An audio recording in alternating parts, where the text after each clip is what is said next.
Students हम करेंगे जो हमारा फाउंडेशन का पेपर है मॉर्निंग शिफ्ट का 20 तारीख का, तो उसको हम डिस्कस कर लेते हैं। तो इसमें एक क्वेश्चन जो पूछा गया था वो था कि इक्वेशंस ऑफ मोशन ड्राइव करो बाय द ग्राफिकल मेथड। तो ग्राफिकल मेथड से हमने इक्वेशंस ऑफ मोशन ड्राइव करनी है। तो इसको डिस्कस करने के लिए जो हमने पेपर लिया है वो है एक बच्चे का जिसका नाम है रोहित जंडियाल। तो इसने सभी क्वेश्चन बिल्कुल ठीक किए हैं। तो हम पहले इसके पेपर को डिस्कस कर लेते हैं। तो उसके अलावा जो कुछ क्वेश्चन जो आर पार्ट वाले क्वेश्चन थे जो 5 मार्क्स में आते हैं, आर पार्ट वाले क्वेश्चन, फिर हम उनको भी डिस्कस करेंगे। तो सबसे पहला क्वेश्चन जो है वो ये है कि हमने ग्राफिकल मेथड से इक्वेशंस ऑफ मोशन ड्राइव करनी है। तो जब आप वेलोसिटी और टाइम के बीच में ग्राफ बनाते हो तो आपके पास इस तरह का ग्राफ बन जाता है जैसे कि आपको यहाँ पर देखने में मिल रहा है। ठीक है, तो जिस तरह का ग्राफ आपको देखने में मिल रहा है तो ये ग्राफ बन जाता है। तो इसमें आपको पता है कि वेलोसिटी और टाइम का ग्राफ जो होता है उसकी स्लोप जो होती है वो हमें हमेशा क्या बताती है, एक्सेलरेशन। तो वेलोसिटी, जैसे बच्चे ने लिखा हुआ है कि वेलोसिटी टाइम ग्राफ की स्लोप जो है हमें एक्सेलरेशन बताती है। तो अब स्लोप होती किसके बराबर है, tan थीटा के। तो अगर आप देखोगे यहाँ पर BD divided by AB, BD divided by AB जो है tan थीटा है, लेकिन BD किसके बराबर होगा, that is DC minus BC। DC में से BC अगर माइनस कर देंगे, DC जो है वो बताता है हमें वेलोसिटी V और BC जो बताता है वो वेलोसिटी U बताता है। जैसा कि ग्राफ में बिल्कुल क्लियर है, यहाँ तक हमारा ये U है और ये पूरा यहाँ तक जो है ये V है। ठीक है, तो ये बताता है V माइनस यू। तो V माइनस यू, तो लेकिन AB आपको क्या बताता है, टाइम टेकन। तो ये हमारे पास बन जाएगा V minus U upon T. तो यहाँ हम कह सकते हैं V minus U is equal to 80 या V is equal to U plus 80। तो इसी तरह से हम सेकंड इक्वेशन अगर ड्राइव करना चाहें तो हम देखेंगे कि इसके नीचे एरिया जो है वो कितना बन जाता है, जो हमें ग्राफ दिया गया था। तो उसके नीचे हम ये देखेंगे कि उसके नीचे एरिया जो है वो कितना बन जाता है AD के नीचे। तो AD के नीचे जो एरिया बन जाता है वो बनता है एरिया ऑफ रेक्टेंगल का और एरिया ऑफ ट्राइंगल का।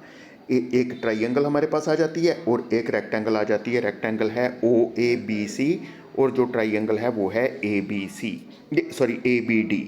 तो यहाँ पर हम इसको जब यूज़ करते हैं, जब हम इसको लिख लेते हैं, ट्राइंगल का एरिया 1/2 बेस इंटू अल्टीट्यूड होता है और रेक्टेंगल का लेंथ इंटू ब्रेड्थ होता है।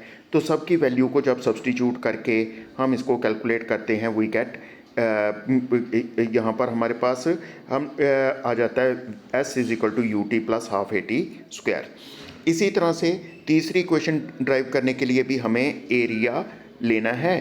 तो एरिया जब हम ले लेते हैं, एरिया हम ले सकते हैं ट्रेपीजियम का, पूरी ट्रेपीजियम का इकट्ठा ही एरिया ले सकते हैं। कौन सी,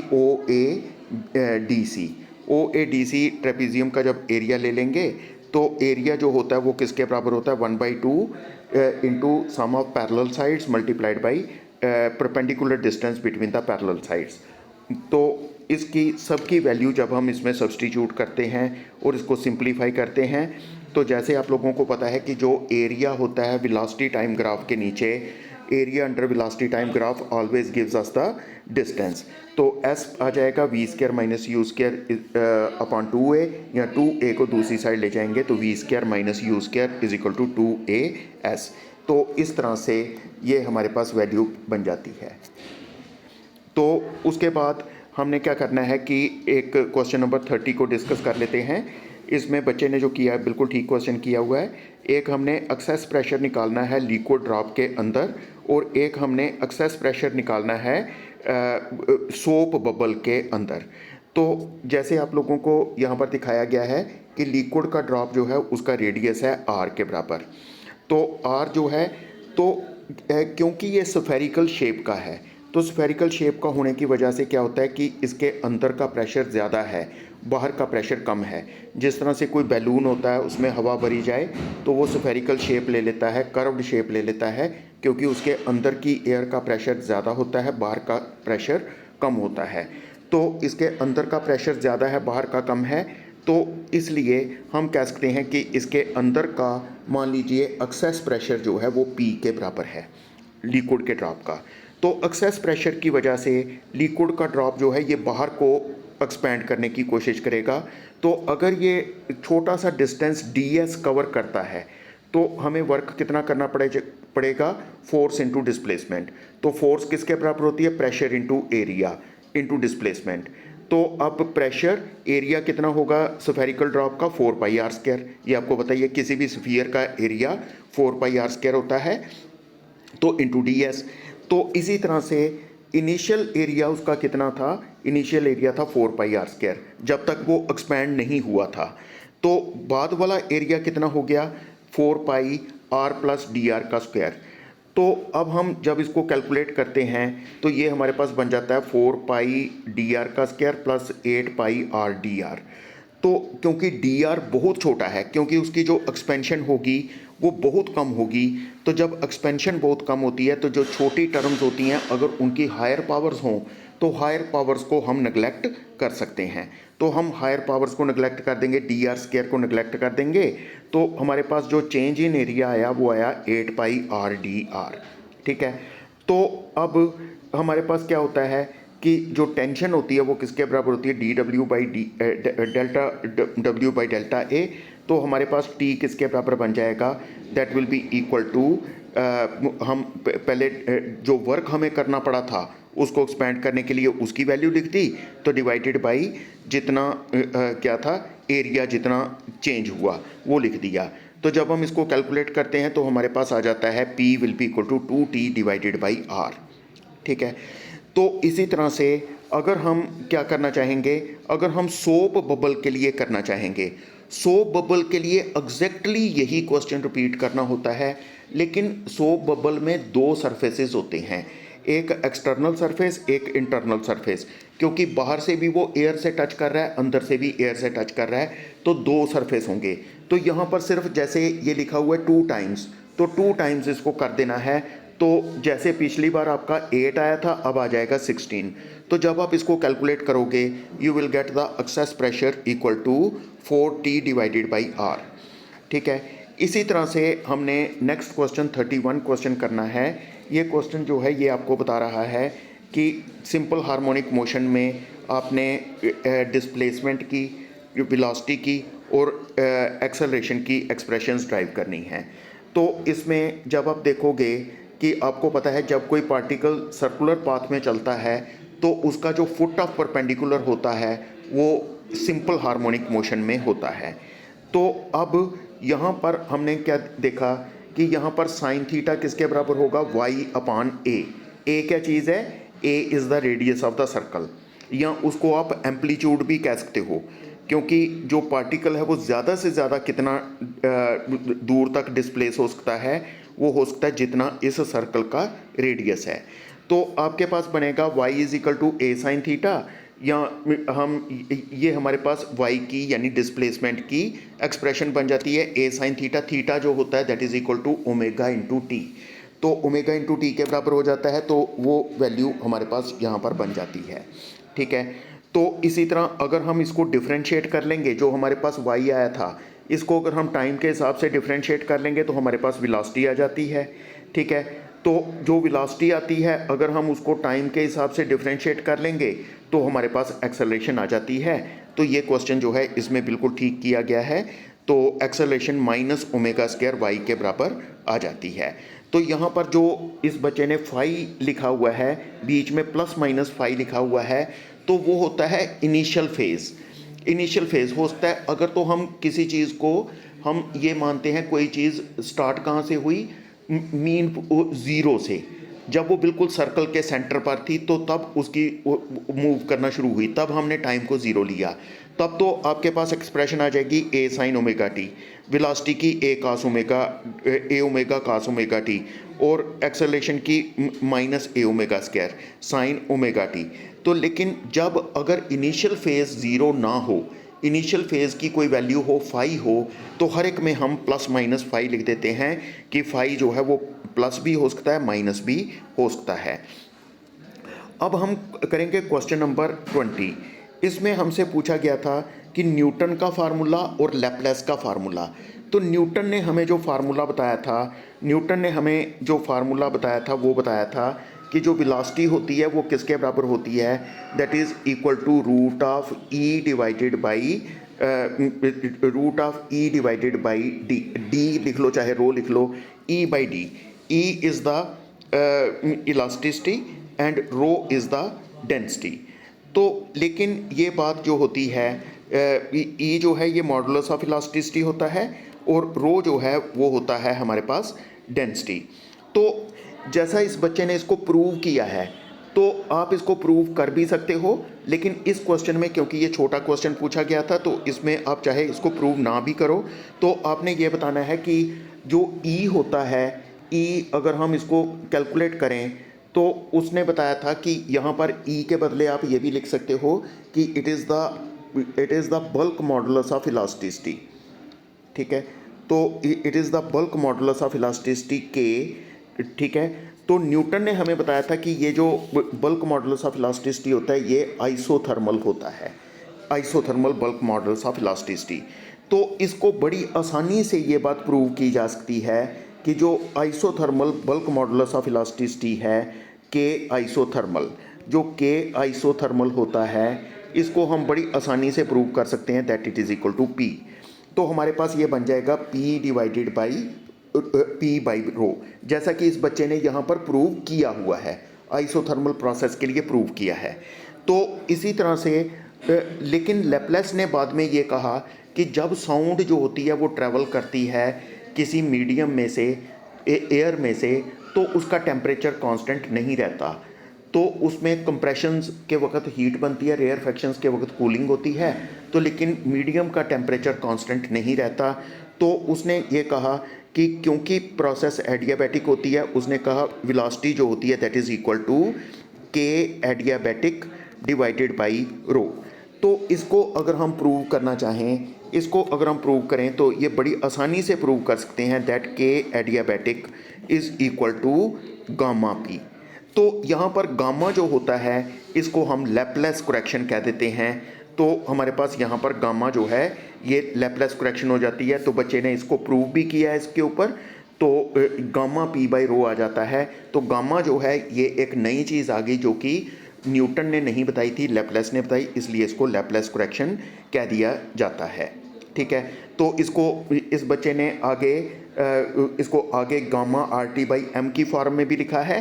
तो इस क्वेश्चन में चाहे आप नहीं भी लिखोगे तब भी चल जाएगा। 21 क्वेश्चन जो है बेटा वो क्या है, इस क्वेश्चन में ये पूछा हुआ था कि जो सिंपल हार्मोनिक मोशन के लिए क्या कंडीशन चाहिए। आपको पता है सिंपल हार्मोनिक मोशन के लिए जो कंडीशन चाहिए होती है वो होती है कि force should always be proportional to the displacement from the mean position and act towards the mean position. कि जो रेस्टोरिंग फोर्स होती है ना वो हमेशा डिस्प्लेसमेंट के ऊपर डिपेंड करती है, डायरेक्टली प्रोपोर्शनल होती है डिस्प्लेसमेंट के। और ये जो रेस्टोरिंग फोर्स होती है ये लगती भी किस तरफ है, टूवर्ड्स द मीन पोजीशन। तो टूवर्ड्स द मीन पोजीशन। तो इस तरह से यहाँ पर हमारे पास ये आ जाता है। ये एक मिनट में क्वेश्चन नंबर 21 देख लेता हूँ। क्वेश्चन नंबर 21 जो है ये एग्जैक्ट इसका क्या पूछा गया है इसके बारे में मैं एक मिनट देख के बताता हूँ। Drive an expression for the time period of, अच्छा ये सॉरी ये सिंपल हार्मोनिक मोशन का क्वेश्चन नहीं था, ये स्प्रिंग का क्वेश्चन था। आई एम सॉरी, मेरे पास क्वेश्चन पेपर सामने नहीं था। तो 21 क्वेश्चन जो है इसमें यह है कि drive an expression for the time period of A spring block system. तो हमने स्प्रिंग ब्लॉक सिस्टम की एक्सप्रेशन ड्राइव करनी है। रिस्टोरिंग फोर्स जो होती है वो माइनस के एक्स के बराबर होती है। ठीक है, तो फोर्स होती है मास इंटू एक्सेलेरेशन, तो एक्सेलेरेशन किसके बराबर हो जाएगी, माइनस के बाई एम इंटू एक्स। तो इसमें हम ये देख सकते हैं कि A will be equal to minus omega square X, या ओमेगा माइनस माइनस कैंसिल हो जाएगा। तो इस केस में ओमेगा किसके बराबर बन जाएगा, के बाई एम। तो omega is equal to root of K by M. Omega किसके बराबर होता है, that is 2 pi by T. तो टी जो है that will be equal to 2 pi M divided by K. ठीक है, T will be equal to 2 pi m divided by k। तो principle of calorimetry, next question जो है principle of calorimetry है। Calorimetry का प्रिंसिपल बिल्कुल सिंपल है और वो ये होता है कि जब भी हम दो चीज़ों को आपस में मिक्स करते हैं, when the two different substances और सेम टाइप ऑफ सब्सटेंस, कोई भी तरह सब्सटेंस हो सकते हैं, सेम भी हो सकते हैं, डिफरेंट भी हो सकते हैं, when two substances are mixed together which were at different temperatures, then the hot substance will lose heat and the cold substance will gain heat, and according to this principle the heat gained is always equal to the heat lost। तो इसमें यही principle है कि heat gained will be equal to heat lost. Reynold number आप सबको पता है, Reynold number बताने की ज़रूरत नहीं है, और आपको पता है कि रेनॉल्ड नंबर की वैल्यू अगर कम हो तो जैसे इस बच्चे ने भी बताया कि 2000 से कम हो तो फ़्लो स्ट्रीमलाइन होता है, अगर 3000 से ज़्यादा हो तो फ़्लो जो है टर्बुलेंट हो जाता है, तो 2000-3000 के बीच में हो तो वो टर्बुलेंट होने की कोशिश करता है। तो variation of G with depth, 24th question जो है ये variation of G with depth है। तो इसमें क्या है कि जैसे जैसे हम डीप जाते जाते हैं तो जी की वैल्यू के ऊपर यानी एक्सेलरेशन ड्यू टू ग्रेविटी के ऊपर क्या अफेक्ट जो है वो पड़ता जाएगा। तो आपको पता है G is equal to G M by R square, तो एम के बदले आप लिख सकते हो 4/3 pi R cube into density, ठीक है। तो 4/3 pi R cube into density, तो अगर डेप्थ D1 पर हम चले जाएंगे, तो अगर हम डेप्थ डी पर चले जाएंगे, सॉरी डी पर चले जाएंगे, तो वहाँ पर एक्सेलरेशन ड्यू टू ग्रेविटी की वैल्यू कितनी हो जाएगी, जी रो 4 पाई तो वैसे ही रहेगा, तो लेकिन आर के बदले आर माइनस डी आ जाएगा, क्योंकि पहले रेडियस आर था तो अब आर माइनस डी हो गया, तो नीचे भी आर बाई डी का स्क्वायर आ जाएगा।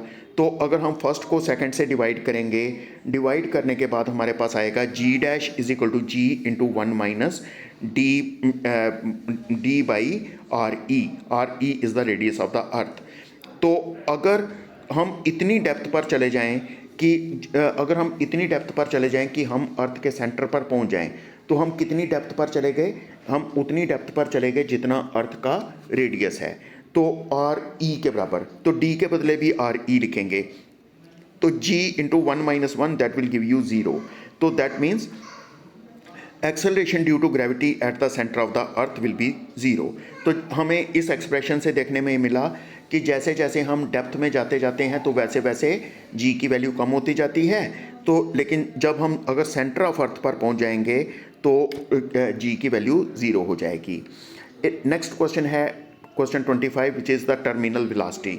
तो टर्मिनल वेलोसिटी किसको कहते हैं कि अगर हम एक स्फेरिकल बॉडी को किसी फ्लूइड में ड्रॉप करेंगे तो वो क्या करेगा कि वो बॉडी जो है नीचे की ओर जाती है, तो उसको लिक्विड की लेयर्स जो होती हैं वो अपोजिट डायरेक्शन में वेलोसिटी फोर्स लगाती हैं। तो पहले तो वो बॉडी एक्सेलरेट होने की कोशिश करती है, उसकी वेलोसिटी बढ़ने की कोशिश करती है, तो लेकिन क्या होता है कि जो अपोजिशन लगती है लेयर्स की वजह से, जो विस्कस फोर्स लगती है उसकी वजह से उसकी वेलोसिटी थोड़ी देर के बाद कांस्टेंट हो जाती है। तो जितनी ऊपर से नीचे को फोर्स लग रही है उतनी नीचे से ऊपर की ओर फोर्स लगती है, तो वेलोसिटी कांस्टेंट हो जाती है। उस वेलोसिटी को हम टर्मिनल वेलोसिटी कहते हैं। तो जो टर्मिनल वेलोसिटी होती है वो किसके बराबर होती है, जैसा अभी मैंने बताया कि नीचे की तरफ फोर्स कौन सी लगेगी, नीचे की तरफ फोर्स जो लगेगी that will be equal to M G. Mass कितना हुआ 4/3 पाई आर क्यूब, ठीक है, तो इंटू डेंसिटी सॉलिड की रो एस इंटू जी। तो और ऊपर की तरफ कौन कौन सी फोर्स लग रही है, 4 पाई ईटा आर वी जो कि विस्कस फोर्स होती है, जो हमने स्टोक्स फार्मूला से ड्राइव की थी, और साथ में जितना वाटर डिस्प्लेस हुआ, जितना लिक्विड डिस्प्लेस हुआ, तो 4/3 pi R cube G into rho L का मतलब हो गया लिक्विड। तो अगर हम इसको सिंप्लीफाई करते हैं we will get v is equal to 2/9 R square G by eta, तो into rho S minus rho L. तो उसके बाद फर्स्ट लॉ ऑफ थर्मोडायनेमिक्स आपको पता है कि अगर कोई ऐसा सिस्टम हो जो वर्क कर सकता हो जब हम उसको क्या करें, हीट सप्लाई करें, तो जो हीट सप्लाई करते हैं वो दो कामों में यूज़ होता है, एक तो उसकी इंटरनल एनर्जी बढ़ाने के लिए और एक उसके वर्क करने के लिए। तो D Q is equal to D U plus D W ऐसा भी आप लिख सकते हो। तो अब इसमें इसकी लिमिटेशंस का भी आपको पता है कि फर्स्ट लॉ ऑफ थर्मोडायनेमिक्स हमें इसकी डायरेक्शन नहीं बताता कि कौन सी डायरेक्शन में ये प्रोसेस जो है पॉसिबल है और कौन सी डायरेक्शन में पॉसिबल नहीं है। ठीक है, तो इसी तरह से ये भी नहीं बताता कि किन कंडीशंस में हीट जो है वो फ्लो करेगी। ठीक है, उसके बाद नेक्स्ट है आइसोथर्मल प्रोसेस और उसके वक्त वर्क।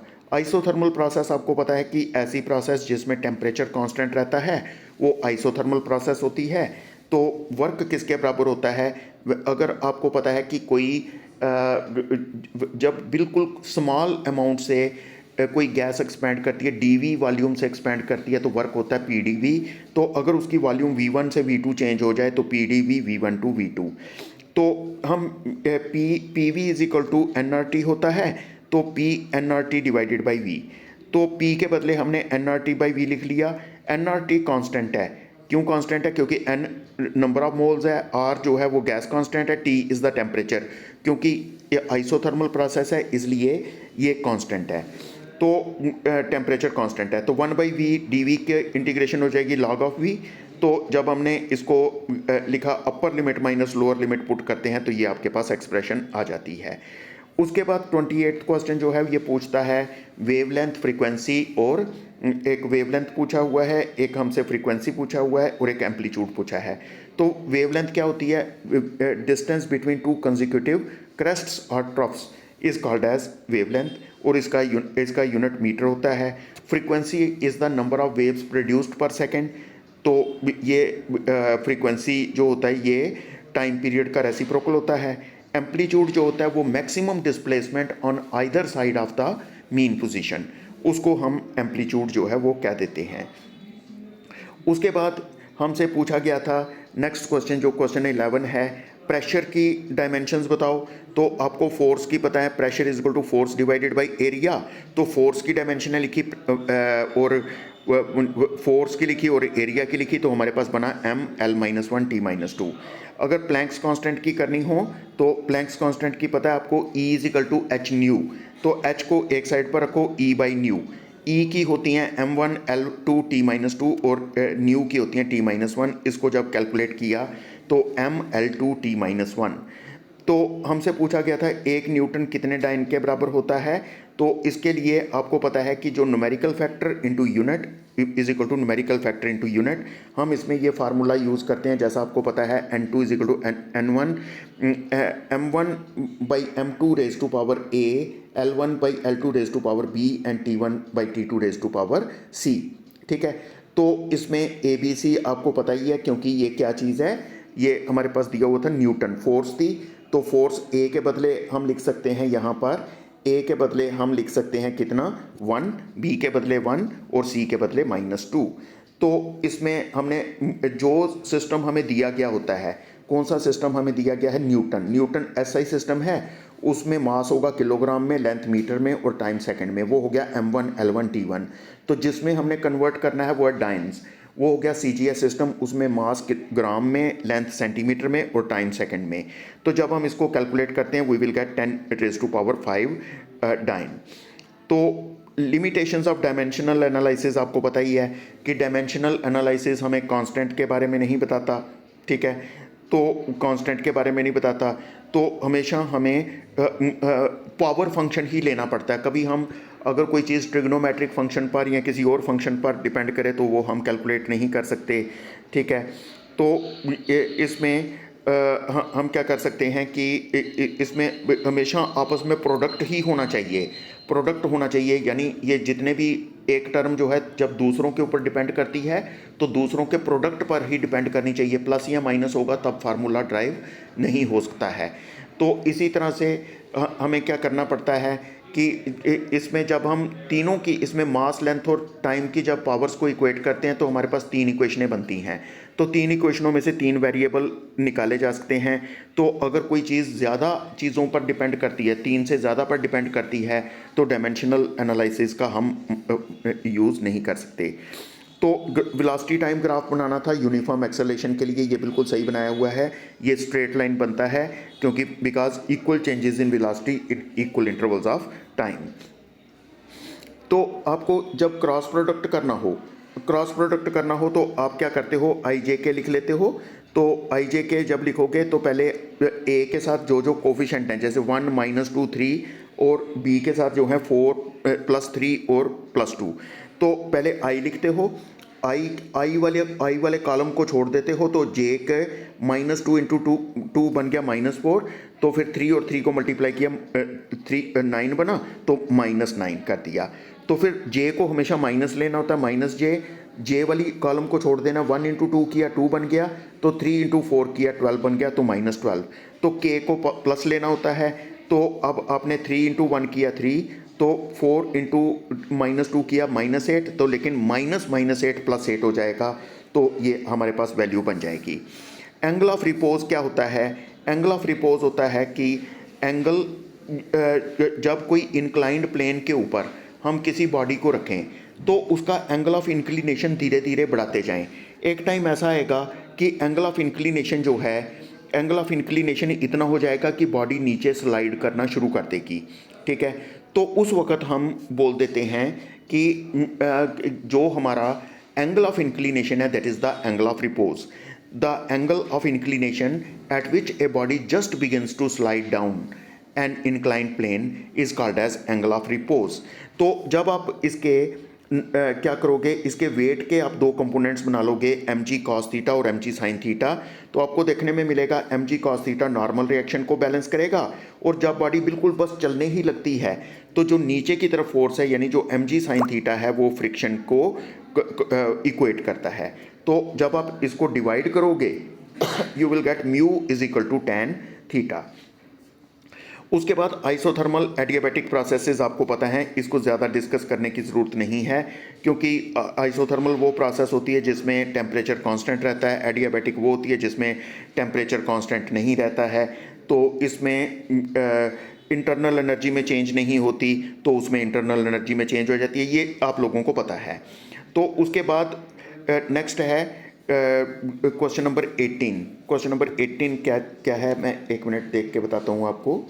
तो question number 18th question is does the internal energy of A system change during isothermal expansion. तो आपने इसमें बेटा यही बोलना है कि इंटरनल एनर्जी चेंज नहीं होती ड्यूरिंग आइसोथर्मल प्रोसेस। वो क्यों नहीं चेंज होती? क्योंकि इंटरनल एनर्जी डिपेंड करती है टेम्परेचर पर। जैसा इसने बच्चे ने बताया है कि चेंज इन इंटरनल एनर्जी जो है वो डिपेंड करती है कि किसके ऊपर, टेम्परेचर के ऊपर। तो क्योंकि टेम्परेचर चेंज नहीं होता तो इसलिए इंटरनल एनर्जी चेंज नहीं होती। क्वेश्चन नंबर 19 है elasticity and elastic limit. Elasticity किसको कह देते हैं? इलास्टिसिटी होती है कि the property of the body by which it regains its original shape and size after the removal of the deforming force. जब हम किसी चीज़ के ऊपर डिफॉर्मिंग फोर्स लगाते हैं तो जैसे ही डिफॉर्मिंग फोर्स को हटा देते हैं तो तब वो बॉडी जब एकदम से वापस आ जाती है उसको हम बोल देते हैं, और अपनी ओरिजिनल शेप और साइज़ में वापस आ जाती है, हम कहते हैं ये इलास्टिक बॉडी है। इलास्टिक लिमिट वो होती है जहाँ तक बॉडी अपनी ओरिजिनल शेप और साइज़ में एग्जैक्टली बराबर वापस आ जाती है। अगर इलास्टिक लिमिट के बाद हम बॉडी के ऊपर डिफॉर्मिंग फोर्स लगाएंगे तो वो बॉडी कभी भी अपनी ओरिजिनल शेप साइज़ में नहीं वापस आ सकती, उसमें थोड़ी सी परमानेंट डिफॉर्मेशन हो जाती है। उसके बाद सेक्शन ए का एक पूछा होता है सरफेस टेंशन का, आपको डायमेंशन वो होता है फोर्स डिवाइडेड बाय लेंथ, वो आप कर सकते हो। फिर उसके बाद एक पूछा हुआ था ग्रेविटेशनल कांस्टेंट का, तो ग्रेविटेशनल कांस्टेंट F(r²/mm) होता है, इसको कैलकुलेट करो तो m-1 L3t-2। तो सिग्निफिकेंट फिगर पूछे हुए थे 0.0003 में, एक ही सिग्निफिकेंट फिगर है क्योंकि इसके पहले वाली जीरोज़ जो होती हैं वो सिग्निफिकेंट नहीं होती। 3.14 में 3 सिग्निफिकेंट फिगर्स हैं, ये बिल्कुल ठीक क्वेश्चन है। तो वेक्टर्स को अलजेब्रिकली हम ऐड कर सकते हैं या नहीं कर सकते। क्यों नहीं कर सकते? क्योंकि वेक्टर्स में मैग्नीट्यूड के साथ साथ डायरेक्शन को भी हमें देखना पड़ता है। तो गन रिकॉयल क्यों करती है जब बुलेट फायर की जाती है? Due to the law of conservation of linear momentum. तो basic condition for simple harmonic motion क्या होती है कि वो होती है acceleration should be proportional to the displacement and act towards the mean position. तो जैसे इस बच्चे ने लिखा है acceleration is proportional to -x, ठीक है, कि ये वापस की तरफ लगनी चाहिए एक्सेलरेशन जो है, एक्स जो है डिस्प्लेसमेंट है और माइनस का मतलब it should act towards the mean position, ठीक है। तो इसमें इक्वल वर्ड बच्चे ने लिख दिया, इसमें वर्ड आना चाहिए था प्रोपोर्शनल, ठीक है। तो बीट्स का जो होता है, बीट्स जो होते हैं वो क्या होते हैं कि जब दो वेव्स जिनकी फ्रीक्वेंसी लगभग सेम होती है तो एक ही मीडियम में जब वो ट्रैवल कर रही होती हैं, तो जब वो आपस में एक दूसरे के ऊपर सुपरपोज करती हैं तो किसी भी पॉइंट पर, मीडियम में किसी भी पॉइंट के ऊपर लगातार मैक्सिमम और मिनिमम बनता जाता है। तो मैक्सिमम को भी हम बीट कह सकते हैं या मिनिमम को भी बीट कह सकते हैं। तो इस तरह से बीट्स की फॉर्मेशन होती है। तो एक क्वेश्चन जो पूछा गया था हमसे, ये क्वेश्चन जो है ये है, तो सर्कुलर मोशन में क्या एक्सेलरेशन जो होती है वो ज़ीरो होती है? यूनिफॉर्म सर्कुलर मोशन में क्या एक्सेलरेशन ज़ीरो होती है? नहीं होती, क्योंकि एक्सेलरेशन एक्ट करती है टुवर्ड्स द सेंटर। 8 में पूछा हुआ था रेंज कब मैक्सिमम होती है? 45 डिग्री के एंगल पर। एब्सोल्यूट ज़ीरो किसको कहते हैं? जब मॉलिक्यूल्स की मोशन जो होती है वो सीज हो जाती है, जब वो और ज़्यादा मोशन नहीं होती, उस वक़्त हम उसको कहते हैं एब्सोल्यूट ज़ीरो, ठीक है। तो एक एक्शन और रिएक्शन क्या, action and reaction do not act on the same body. Action और रिएक्शन एक ही बॉडी के ऊपर नहीं लगते, क्या ये ट्रू है या फॉल्स है? ये ट्रू है। एक्शन और रिएक्शन कभी भी एक बॉडी के ऊपर नहीं लगते। इसके अलावा कुछ क्वेश्चन थे जो उसमें थे जो लॉन्ग आंसर टाइप थे। बच्चे ने 3 क्वेश्चन किए हैं, क्योंकि 3 ही करने थे और लॉन्ग टाइप, तो उसका आर पार्ट जो है वो मैं आपको बता देता हूँ। तो पहला है इसमें हमारा जो parallelogram law of vector addition, इसमें हमने parallelogram law of vector addition को स्टेट और एक्सप्लेन करना है। तो इसमें क्या होता है कि अगर हमें 2 वेक्टर दिए गए हों, उनका मैग्नीट्यूड और डायरेक्शन दोनों दिए गए हों by the 2 adjacent sides of the parallelogram, जैसे कि यहाँ पर OP और OL आपको बता रहे हैं 2 adjacent sides of the parallelogram starting from A point, तो जो डायगोनल होगा, उसी पॉइंट से जो डायगोनल होगा वो आपको हमेशा रिजल्टेंट बताएगा। तो अब आपने क्या करना है, इसको OP को आगे प्रोड्यूस करना है और Q से एक परपेंडिकुलर उसके ऊपर ड्रॉप करना है। तो A और B के बीच में एंगल जो है that is equal to theta. तो आप देखोगे ये जो छोटी ट्राइंगल है PQM में आप बिल्कुल आसानी से ये देख सकते हो कि QM will be equal to B sine theta और PM will be equal to B cos theta. अब हम बड़ी ट्राइंगल जो ले लेते हैं OQM में जो हाइपोटेन्यूज का स्क्वायर होता है, OQ का square is equal to OM का स्क्वायर प्लस QM का स्क्वायर, ठीक है। तो ये हमारे पास बन जाता है। तो इसमें यहाँ पर तो इसी तरह, लेकिन OM किसके बराबर है? OM को देखो that is OP plus PM, तो हम यहाँ पर लिख लेंगे OP प्लस PM का स्क्वायर प्लस QM का स्क्वायर। तो इसको जब हम कैलकुलेट करते हैं we get resultant equal to A square plus B square plus 2AB। तो अगर हमें इसकी डायरेक्शन को भी निकालना है तो इसकी डायरेक्शन मान लीजिए कि जो रिजल्टेंट वेक्टर है it is making an angle beta with the ए के साथ बीटा एंगल बना रहा है। तो अगर हम देखेंगे tan बीटा किसके बराबर होगा? tan beta will be equal to QM by OM, QM divided by OM, ठीक है। QM this is QM divided by PM, I am sorry, QM divided by PM, तो इट इज़ PM, तो it will be equal to QM divided by PM, sorry, just a minute, it is OM, I'm sorry, ये बड़ी triangle हम ले रहे हैं ना, it is not the smaller triangle, it is equal to QM divided by it is QM divided by OM, it is OM, QM divided by OM। तो अब हम OM को फिर से लिख सकते हैं OP प्लस PM, तो इनकी वैल्यूज सब्सटीट्यूट करेंगे तो beta will be equal to tan inverse B sine theta upon A plus B cos theta. उसके बाद क्वेश्चन नंबर 30 जो है उसका R पार्ट जो है, तो इसमें क्या है, हमने वो निकालना था, हमने निकालना है हाइट ऑफ द लिक्विड। पहले कैपिलैरिटी बताना था क्या होती है, तो height of a liquid in A height of liquid in a capillary tube, कि कितना लिक्विड राइज करता है। तो पहले तो आपको पता है कि कैपिलैरिटी किसको कहते हैं, the the phenomena of rise और fall of a liquid in a capillary tube is called as capillarity. तो अब जब कोई लिक्विड राइज करता है, आपको पता है जो लिक्विड किसी कंटेनर को वेट करता है, उसकी दीवारों को वेट करता है, तो वो राइज करता है। तो जब ये राइज करेगा तो इसका कर्व्ड सरफेस ऊपर की तरफ बन जाता है। तो ए पॉइंट पर अगर हम देखेंगे एक्सेस प्रेशर कितना होगा, 2T/R। वो आपने पता ही है, कर्व्ड है ना, अंदर की तरफ कर्व बनी हुई है, तो एक्सेस प्रेशर होता है 2T/R। तो अगर आप फिगर में से देखोगे कि capital R will be equal to R/cos theta, ठीक है। तो R के बदले, कैपिटल R के बदले इसकी वैल्यू पुट कर दो। तो आपको ये भी पता है कि जो एक्सेस प्रेशर होता है वो किसके बराबर है, जितना लिक्विड का वेट है उस ट्यूब में, तो उसका कितना नीचे की तरफ लग रहा है, दैट इज H/ρg। तो 2T cos of theta upon R will be equal to H/ρg, ठीक है। तो ये हमारे पास बन जाता है H will be equal to 2T cos of theta divided by R/ρg, ठीक है। तो अब इस तरीके से हम इसको जो है ये एक्सेस प्रेशर जो है वो कैलकुलेट, एक्सेस प्रेशर हमारे पास जो था वो हमने देख लिया था 2T/R था, तो उसके इक्वल जब इसको किया तो हमारे पास ये आ गया कि कितना लिक्विड जो है वो राइज करता है, उसकी कितनी हाइट होती है। तो ये करने के बाद एक क्वेश्चन अभी हमारा और है, वो भी हम देख लेते हैं। एक क्वेश्चन हम और कर लेते हैं। ये क्वेश्चन हमारा जो है ये बीट्स का है। तो बीट की डेफिनेशन तो मैंने आपको बता दी कि जब भी दो वेव्स जिनकी फ्रीक्वेंसी लगभग सेम होती है, वो एक ही मीडियम में जा रहे होते हैं, एक ही डायरेक्शन में, तो जब वो आपस में सुपर इम्पोज करते हैं तो क्या होता है, मीडियम के किसी भी पॉइंट पर कंटिन्यूसली मैक्सिमम और मिनिमम बनते जाते हैं। तो जहाँ पर मैक्सिमम बनता है उसको हम कह देते हैं बीट। तो एक मैक्सिमम बनने के बाद फिर से मैक्सिमम बनता है तो एक और बीट बन गया।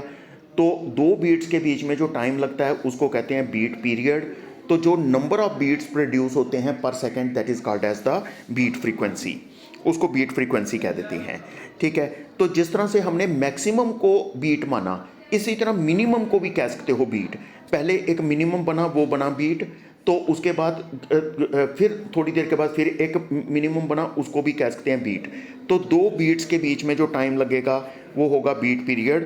तो जो उसका जो रेसिप्रोकल होगा that will give you the beat frequency. तो दो वेव्स हैं, पहली वेव की हमने, ये प्रोग्रेसिव वेव है, इसकी हमने ये इक्वेशन लिखी, ठीक है। पहली वेव की तो पहली इक्वेशन की हमने ये वाली यहाँ पर ये लिखी इक्वेशन, ठीक है, ये आपको करना आता है, आपको पता ही है। तो दूसरी की ये लिखी, एक हमने दोनों में क्या लिखा, वेवलेंथ λ1 और λ2 लिखा, क्योंकि वेवलेंथ अलग अलग है। अब क्या करेंगे कि यहाँ पर λ1 और λ2 को अंदर ले जाएंगे तो हमारे पास ये वाली इक्वेशंस बन जाएंगी। लेकिन v/λ जो होता है वो फ्रीक्वेंसी होती है। तो पहली इक्वेशन में बन जाएगा ν1T, दूसरे में बन जाएगा ν2T। अब हम मान लेते हैं कि जो हमारे पास पॉइंट ऑफ ऑब्जर्वेशन है, जो ऑब्जर्वर है, वो कहाँ पर है, x = 0 पर, यानी मीन पोजीशन पर, यानी जिसको ओरिजिन कहते हैं वहाँ पर है। तो ये जो x/λ1 या x/λ2 की टर्म 0 हो जाएगी, तो हमारे पास ये y1 और y2 बन जाएगा। तो रिजल्टेंट किसके बराबर होगा, y1 + y2। तो इसको जब आप जमा करोगे तो ट्रिग्नोमेट्री का formula sin A + sin B use करोगे तो आपके पास ये इक्वेशन बन जाएगी। इसमें एम्पलीट्यूड किसके बराबर आया, 2a cos 2π ν1 - ν2/2 × t के बराबर।